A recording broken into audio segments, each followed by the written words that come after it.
Bonjour à tous, j'espère que vous allez super bien. Aujourd'hui je reviens avec une vidéo top et flop de mes produits maquillage et soins. Donc je sais, je vais encore vous parler de soins beauté et je l'ai déjà fait la semaine dernière, mais c'est que j'ai tellement de choses à vous raconter. Donc si ça vous intéresse, je vous laisse regarder. Je commence avec un top et c'est le fond de teint Estée Lauder, le double wear teint longue tenue intransférable. Je le trouve tout simplement génial. La texture est fluide, donc elle est super simple à travailler et à appliquer. La couvrance est top, elle masque toutes les imperfections ou alors les rougeurs. Et surtout c'est que c'est agréable, on n'a pas l'impression d'avoir un masque sur le visage. Et concernant la tenue, eh bien rien à dire. Tout reste en place jusqu'à la fin de la journée à peu près. Bon, je vous cache pas que si vous frottez un petit peu le menton ou que vous mettez les mains sur le visage, ben automatiquement ça va un peu partir. Mais dans l'ensemble, la tenue est vraiment excellente. Bref, c'est un super top pour toutes celles qui aiment le Forever de Dior, le Matte Velvet Plus de Make Up Forever, le Bandit Suede de Too Faced. On est dans le même esprit de fond de teint avec une super couvrance, une longue tenue et surtout du confort.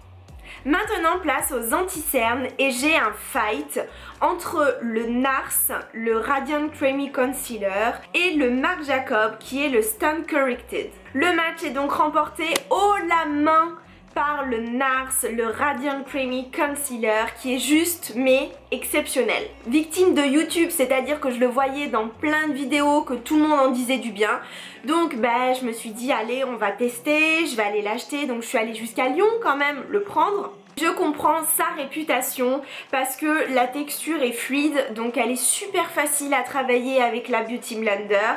Ça ne sèche pas les dessous des yeux, donc c'est vraiment génial. Pour la teinte, j'ai choisi Custard. C'est peut-être un poil pas assez illuminé pour moi, c'est-à-dire j'aurais dû prendre la teinte en dessous, mais bon je suis quand même super satisfaite. Je sais que cet été ça sera génial et que surtout je le trouve limite mieux que le MAC, le Pro Longwear Concealer, que pourtant vous savez que j'adore, qui reste le best of the best. Mais le MAC est un petit peu trop pâteux, c'est-à-dire qu'il est légèrement trop épais et ça peut un peu se voir. Alors que celui-ci a une texture légèrement plus fluide et moins épaisse, donc il est mieux. Et pour le flop, c'est le Marc Jacobs. Pour le produit en lui-même, il est pas mal. C'est-à-dire que la texture est également fluide, il est facile à travailler, il a une bonne couvrance. Je reconnais qu'il va peut-être moins se faufiler dans les ridules que le NARS ou le Pro Longwear Concealer, mais il a deux inconvénients de taille. Le premier, c'est son embout. C'est un embout en métal et en fait, étant donné que moi je mets d'abord mon fond de teint et après mon anti-cerne, quand je dépose l'embout métallique sur mon fond de teint, donc pour déposer l'anti-cerne, et en fait ça fait transfert et ça fait des marques. Et même avec le Beauty Blender, j'arrivais pas à les faire partir. Donc ça m'a pris la tête.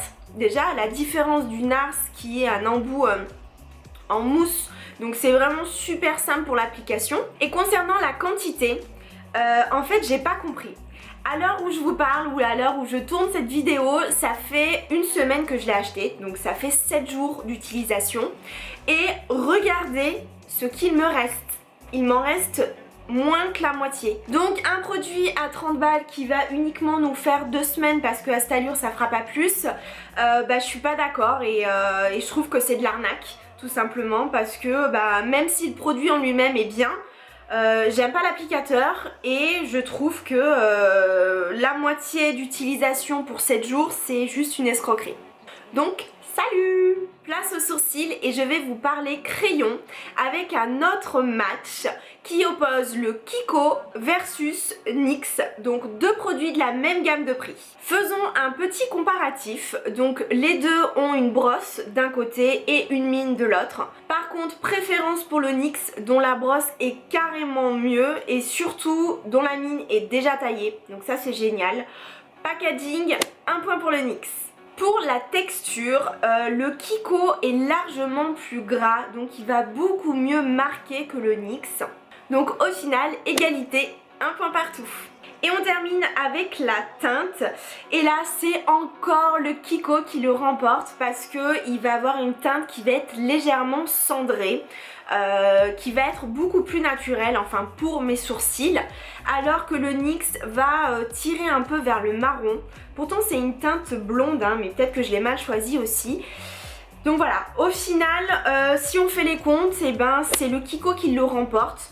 Parce qu'en plus, je crois qu'en ce moment il est soldé. Donc allez voir, il me semble qu'il est à 2 €. Je vais maintenant enchaîner les tops. Et je commence avec les Soft Matte Lip Cream de chez NYX. Donc ce sont des rouges à lèvres liquides avec un fini mat. Comme on en cherche un petit peu partout et dont on a des difficultés à trouver, faut le reconnaître. J'ai donc la teinte London qui est un très joli nude qui tire légèrement vers le pêche. Enfin voilà, il est vraiment génial. Très discret, super naturel. Et j'ai également le Milan qui est un petit peu un bois de rose, peut-être légèrement trop foncé ou trop rosé, mais qui est également très joli. L'application est hyper simple avec un super embout qui est très précis et une tenue exceptionnelle, donc au final je survalide. Un autre top et ce sont les pinceaux Zoeva que eux aussi on voit partout sur YouTube mais qui je vous assure sont d'une qualité exceptionnelle. Donc je m'explique. Nous sommes d'accord que pour les pinceaux, soit on achète chez MAC ou autre, et là ça nous coûte un bras, on est à peu près à 20-25 € le pinceau, ou alors on va trouver des merdouilles un petit peu partout à 10 €, donc moyen. Et Zoeva c'est vraiment une super alternative parce que on a des pinceaux de qualité, le poil est très bien taillé, ils sont d'une précision mais juste du tonnerre. Vous pouvez soit les acheter à l'unité à peu près 10-15 € ou alors vous avez des kits de 6-8 pinceaux, donc soit pour les yeux ou alors le visage. Donc moi c'était un kit de 6 pinceaux pour les yeux à 60 € ou 70 € il me semble, donc je vous laisse faire le calcul. Et je trouve que c'est surtout génial pour les débutantes qui n'ont pas le matos ou alors qui ont un seul pinceau à tout faire, sauf que ça c'est une légende, ça n'existe pas. Chaque pinceau a sa fonction. Je reconnais que c'est un investissement, que on n'a pas toujours envie de mettre cette somme dans des pinceaux, sachant qu'on a déjà dépensé le même prix, voire plus dans du maquillage. Mais je vous assure, si vous avez envie d'apprendre à vous maquiller ou si vous aimez ça, il faut avoir des bons outils. C'est comme pour un plombier, hein. S'il n'a pas le bon matos, le bon matériel, il fera pas du bon travail. Ben là c'est pareil, pour faire un charbonneux, il faut un estompeur. Voilà, il faut les bons pinceaux pour la bonne fonction comme j'expliquais. Donc ouais, c'est 60 €. Mais si c'est bientôt votre anniversaire ou je sais pas quoi, ben vous pouvez vous les faire offrir ou alors je sais pas, vous faites plaisir. Enfin, moi c'est mon avis.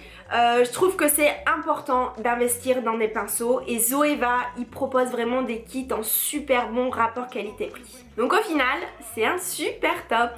Maintenant, place au flop et vous allez voir qu'il y a une moralité à la chose. Le premier, c'est la brosse électronique Clarisonic Mia 2. En fait, je vous explique un petit peu le contexte. Il y a 6-8 mois, je cherchais absolument quelque chose pour nettoyer ma peau en profondeur. Et je me suis donc orientée vers ceci qui a je sais pas combien de mouvements secondes, qui est encore plus hygiénique que le coton, enfin bref et j'en passe. On se situe également à peu près 150 € pour ce petit truc rose. Et j'ai juste envie de pleurer parce que déjà j'ai jeté mon argent par la fenêtre. Et surtout, rappelez-vous quand je vous disais j'ai plein de boutons, j'en peux plus, et bien c'était à cause de ça.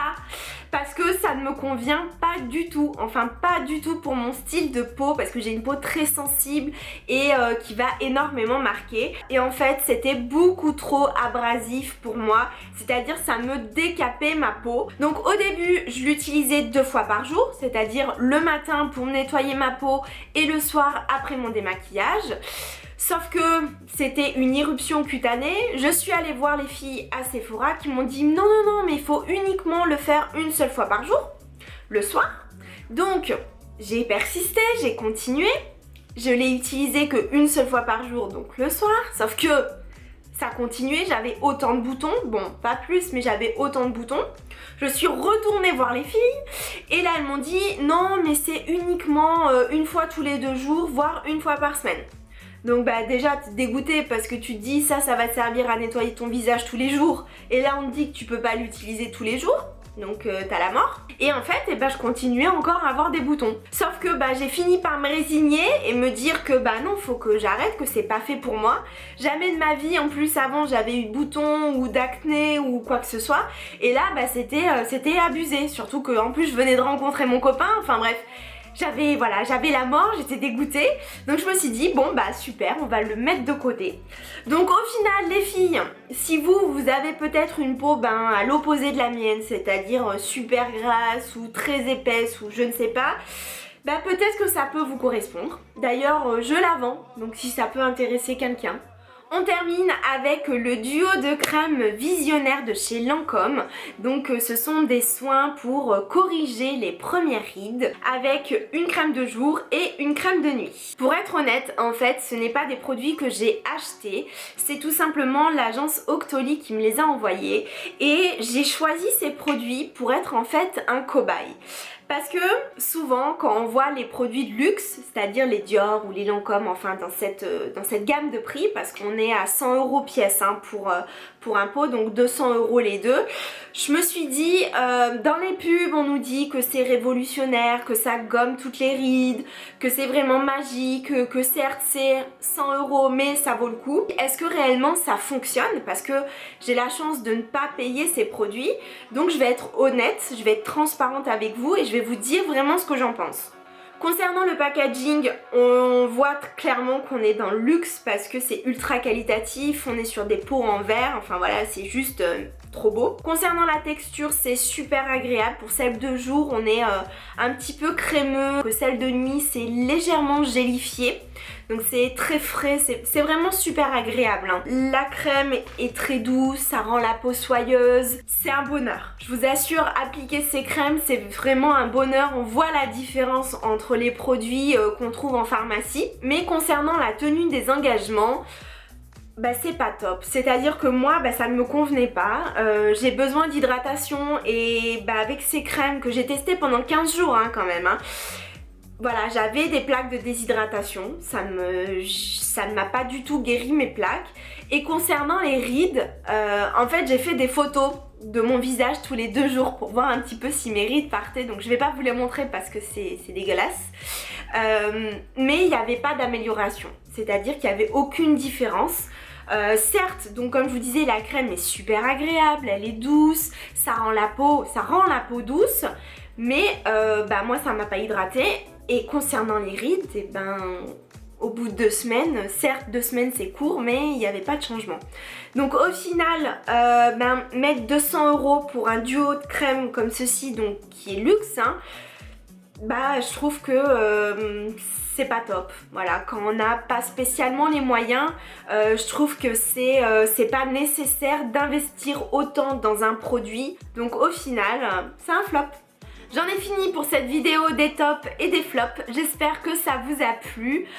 Mon but c'était vraiment de vous montrer les produits que j'adore, qui ont vraiment été une super révélation pour moi, ou alors ceux qui m'ont déçue, dont j'ai été un petit peu victime aussi parce que je me suis fait influencer, ou on se fait influencer par le marketing, et faut vraiment être vigilant et se renseigner. Donc voilà, moi c'est des produits qui n'ont pas fonctionné sur moi, ça n'engage que moi, mon utilisation, ma peau, c'est mon avis.